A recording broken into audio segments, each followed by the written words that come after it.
even 5 minutes, you know you're about to have a lot of fun. So please welcome Ben Mankiewicz and Mario Cantone.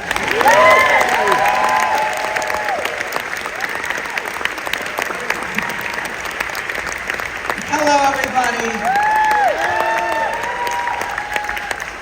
We're just 2 little girls from Little Rock, came from the wrong side of the tracks. Wrong movie, but I just thought Jane Russell, Marilyn Monroe. Which one are you? I said I was Marilyn. You're Jane, because you're Butcher. She's like, when love goes wrong, boom. It goes right, blah, blah. Where Marilyn was born. When love goes wrong, nothing goes right. It's a difference. Oh look, the poet can come center stage. Hey, Ben, you want to introduce another movie with Mario? Sure, let me try.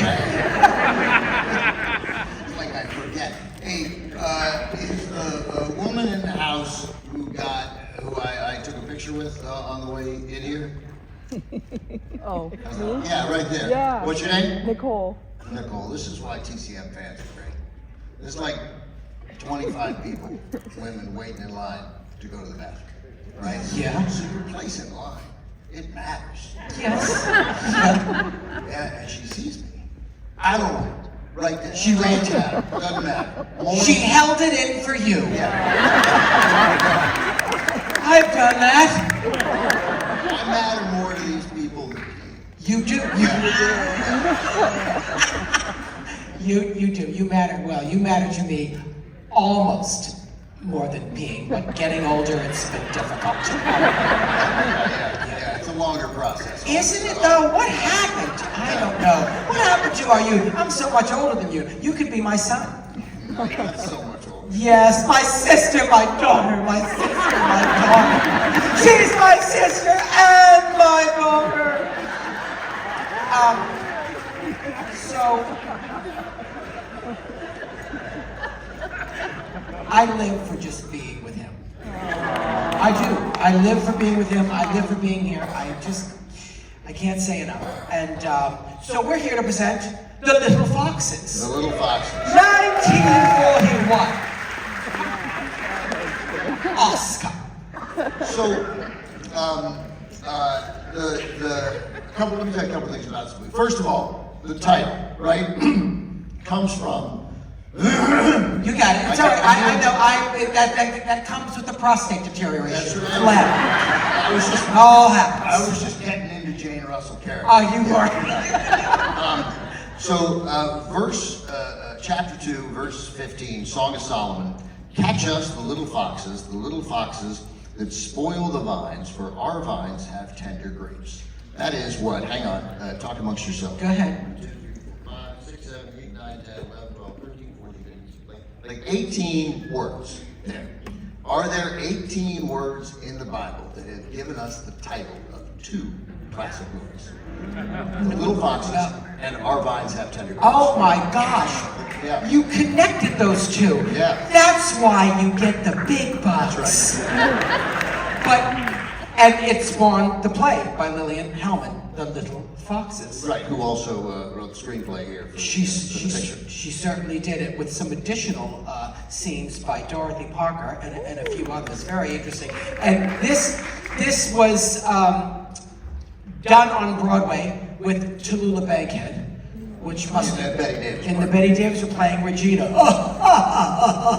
Tallulah. Yeah, she did it originally. And 4 of the cast members here did the Broadway show. Dan Jorier. used to, and Patricia Collins. Patricia Collins, who we both love in Shadow of Doubt, the Hitchcock 1943 film. With Teresa Wright. So this is her Who's second also film. in this. Yeah. She's wonderful in this. Yeah. She really is. And who else? The brothers. And the 2 brothers Right. were Broadway actors. And Cal. And Cal, the John Marion, who played Cal in this, did it on Broadway also. And, you know... Charles Dingle and What? Carl Benry. Those are Betty Davis's 2 brothers. Charles Dingle? Yeah. Sounds like a Paul Lynde punchline. Charlie Dingle! But So this was Betty Davis's, I think, second film with William Wyler. Is that true? Everyone they done. Yeah, they did. No, They did Jezebel. Yeah, And the letter. And then this is the third. And they, he fought for her to play this because they weren't going to hire Tallulah Bankhead. They thought about Miriam Hopkins, who Betty Davis hated, and so he wouldn't do it without Betty Davis. And this was not Warner Brothers, right? This was Sam Goldwyn picture. Yeah. So okay, well, and Davis and Wyler fought all the time. So in the letter, they had the huge famous fight. I think it's also, I believe, where they started. Well, they may have started their affair on Jezebel, but they fought on the letter. I don't know whether it was continuing. By the way, David Wyler, William Wyler's son, is here today.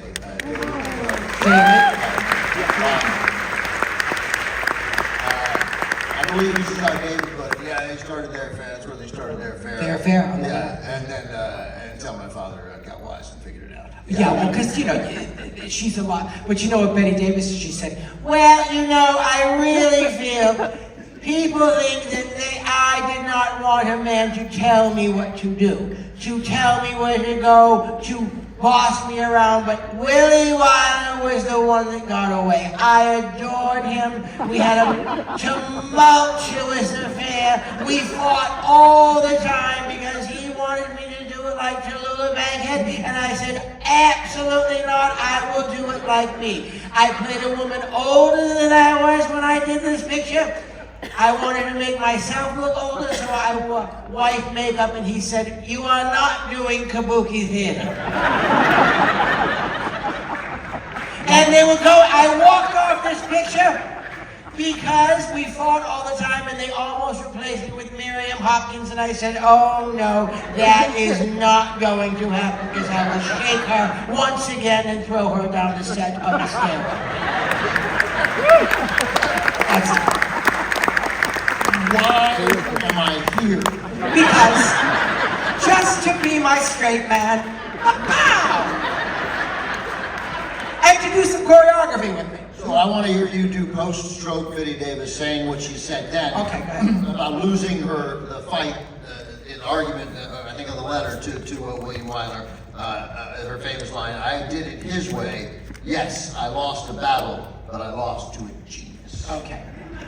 I did it his way. Yes, I lost the battle, but I lost to a genius. Willie Wyler. Oh, Willie. How about Willie Wyler? What a career. He did Funny Girl. Which I know you love a musical. We had Funny Girl, David, we had Funny Girl opening night of the festival one year, right? Right? So, I'm on, this is great. Funny Girl's opening night of the festival.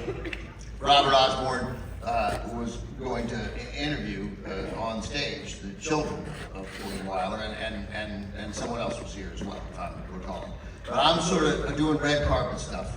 I'm on the BT. And my father was great friends with Catherine Wyler. And so I see the kids on the red carpet right outside the theater, really. And they're like, hi, Ben, how are you? And he introduces me to her siblings. And I'm like, okay, well, so tell me, why are you guys here? What are you doing today? And they're like, well, we're here, for the movie. And I'm like, yeah, well, what movie you guys?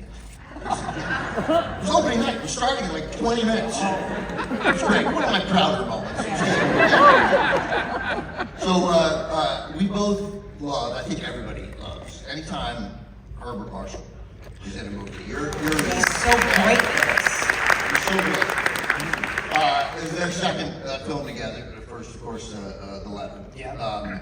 And they, so I guess I'd forgotten this, but Herbert Marshall had a false. He had one leg. Yeah, he had a false leg. In this movie, is a racist. Yeah. Right. Every character here, right? And I'm like, I don't want to see this. I don't want to see this. Why do we have to do this one? Why do we have to do this? We don't see it. And then, 12 minutes in, you're like, oh my God. Is she going to treat her daughter like this the entire time? How dare she speak to her husband this way, right? And I'm like, what about Poor Aunt Myrtle? Who's looking out for Poor Aunt Myrtle? Right? And then you just get fully invested in a movie that you were positive that you had no interest in seeing. And the reason for that is the person we met. Well, one, it's Betty, right? Davis. Right, but you care about every character, and you develop this interest in every character, even ones you actively don't like the two brothers. Although Ben is better than Oscar. Yeah, but they're both assholes. But they're both sort of they're in their own way, and you think it's just like you know, even if you never quite fully understand exactly what a director does, that you can put your finger on. It's a movie like this where you, man, William Wyler was a genius. He was a genius. He just knew how to tell stories that would make the audience care. Where the audience, somebody even like me, in 2024, watching this movie that is by then 83 years old. Impressive math. You're welcome. Yeah. And identify with characters and see the humanity in characters that you hope to see in yourself, even though you, on the surface, have nothing to do. And you'll see, even just in one shot, story-wise, he'll tell you quite a few things in one shot. The way he sets up his camera, the way he tells the story, it's interesting because Patricia Collins, who plays Birdie in this, is nutty as she is, and they all kind of, you'll see, they look at her like, she's an idiot. She's the voice of reason. She really is, and she's just heartbreaking in it. She's really, really wonderful. This is such a great, if you haven't seen it, good for you, because it's great. But if you have, know that I am the center of the picture.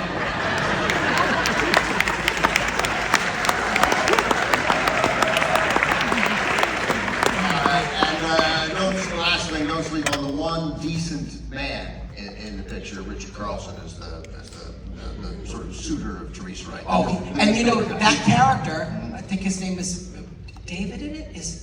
David. David, we love the name David. You know, we love Joan Crawford and Possessed. David. But he was not in the play. He was not a character in the play. He was written for the movie to... Oh, not only was he not in the play, I didn't realize that. That character doesn't exist in the play. Yeah, he does not exist in the play. That character, and I've seen the play many times. I saw it on Broadway a couple of times. Once with Stockard Channing, who played Regina, who was magnificent, and she played it like a good old girl. She was kind of tough and strong, whereas Davis played just the coldness and the vanity.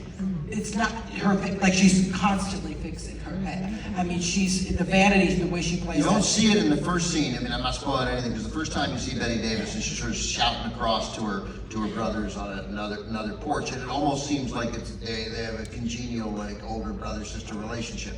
And then it turns. Oh, her side eyes in this, she'll say something with one look like, "Stop doing that because I will step on your throat." I mean, you just see it.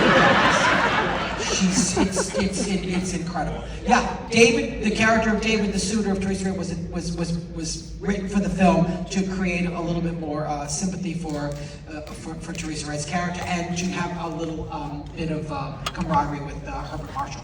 So it's interesting. I can't picture it without it, but it's not there in the play. Here it is. Enjoy it. William Wyler, 1941. So we need to watch it now? A little box. Mario Cantone.